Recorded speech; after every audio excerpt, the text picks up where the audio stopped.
Bismillahirrahmanirrahim. With the name of Allah, who is most beneficent and most merciful. Assalamu alaikum students. This is Jamila Munir and we are going to start our 9th lecture of English B. Correction. Let's start.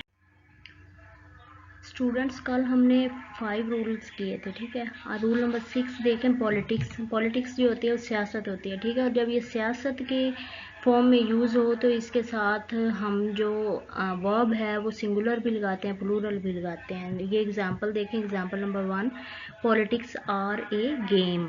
तो ये यहाँ पे ये क्या है, ये incorrect है। Incorrect क्यों है? क्योंकि politics is a game, politics के साथ इज़ आना है। जो सियासत है वो एक गेम है, तो आर नहीं आना, ये सेंटेंस रॉन्ग है। अब नेक्स्ट एग्जांपल देखें।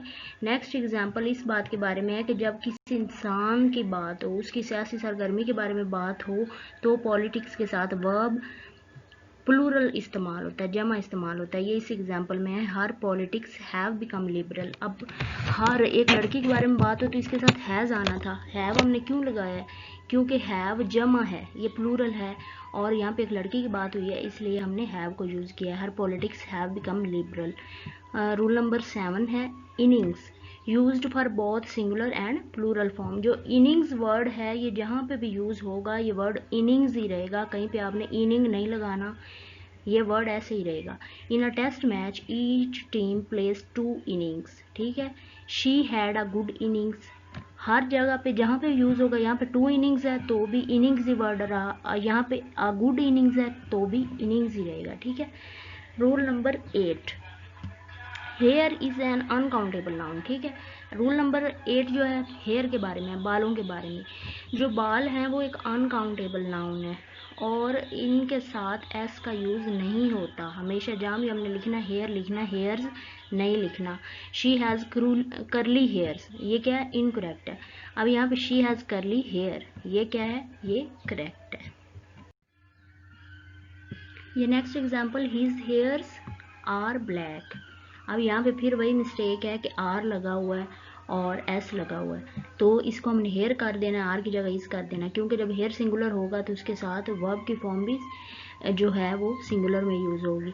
हिज हेयर इज ब्लैक, ये करेक्ट है। Rule number 9, but if you talk about individual hair like 1, 2, 3 और white hairs, then it used in both forms as singular and plural forms. जब हम बालों के मुख्तलिफ इकसाम के बारे में बात करें, या एक बाल के बारे में बात करें, 2 बालों के बारे में, 3 बालों के बारे में, लाइक 1, 2 और 3, तो हम क्या करते हैं? तो हम एस लगाते हैं। वाइट हेयर्स जैसे जब वाइट का वर्ड यूज़ होगा तो हम साथ एस लगाएंगे, ये भी रूल है। अब ये बात को समझें एग्जाम्पल से। She found a here in her soap, उसने अपने साबुन में एक बाल को पाया। अब आ हेयर तो एक बाल है, ठीक है, इसके साथ एस का इस्तेमाल नहीं किया गया। The cat has left many white hairs, अब वाइट हेयर्स इसके साथ एस है, क्यों है? क्योंकि वाइट हेयर्स की बात आ गई है। ऑल ओवर द रॉक, ये क्या है? सेंटेंस करेक्ट है। क्यों करेक्ट है? क्योंकि वाइट के साथ हेयर्स ही आते हैं, ज़्यादा बाल, white hairs. He has 2 white hairs, अब यहाँ पे 2 भी आ गया, वाइट का भी जिक्र आ गया, ये भी हेयर्स ही आना है। He has 2 white hairs in his bird, और ये सेंटेंस क्या है? करेक्ट है। इन सबको आपने समझना है, रजिस्टर में नोट डाउन करना है, अदरवाइज समझ नहीं आएगी। अब ये रूल नंबर 10 देखें आप, वेज एंड वेजिस। जो वेज होती है स्टूडेंट्स, ये हम उजरत को कहते हैं। वो मजदूर जो मजदूरी जब कर लेते हैं तो उनको जो पैसे मिलते हैं उसको हम वेज कहते हैं, और वेजिस जो हैं वो मजदूरी को कहते हैं। वो मजदूरी जो मालक देता है वो क्या होती है? वो मजदूरी होती है, उसको हम वेजिस कहते हैं।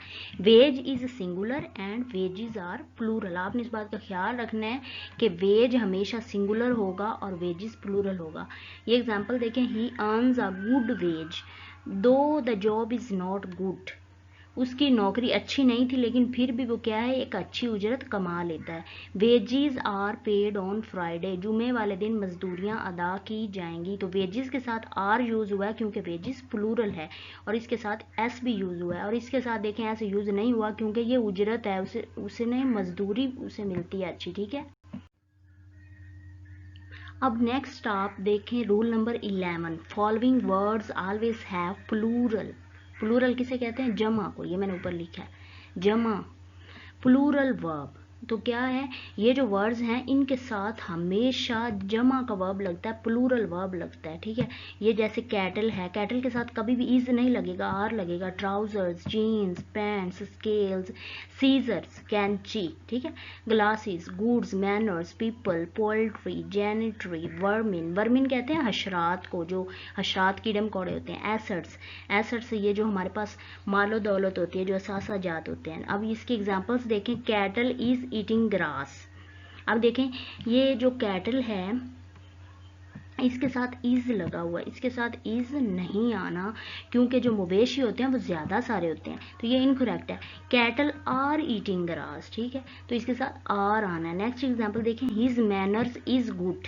अब यहाँ पे मैनर्स की बात, ये देखें यहाँ पे ये ऊपर लिखा हुआ है कि मैनर्स के साथ प्लूरल वर्ब आना है, तो मैनर इज गुड, इज नहीं आना। यहाँ पे नीचे एग्जांपल देखें, his manners are good, are आना है। आई होप कि आपको लेक्चर की समझ आ गई होगी। आपने ये साथ साथ रूल्स लिखने हैं, इनको अच्छे से रिवाइज करना है, पढ़ना है, आपको ये याद होंगे। अगर नहीं पढ़ेंगे तो याद कभी नहीं होंगे, ठीक है। ओके स्टूडेंट्स, अपना ख्याल रखें। अल्लाह हाफिज़।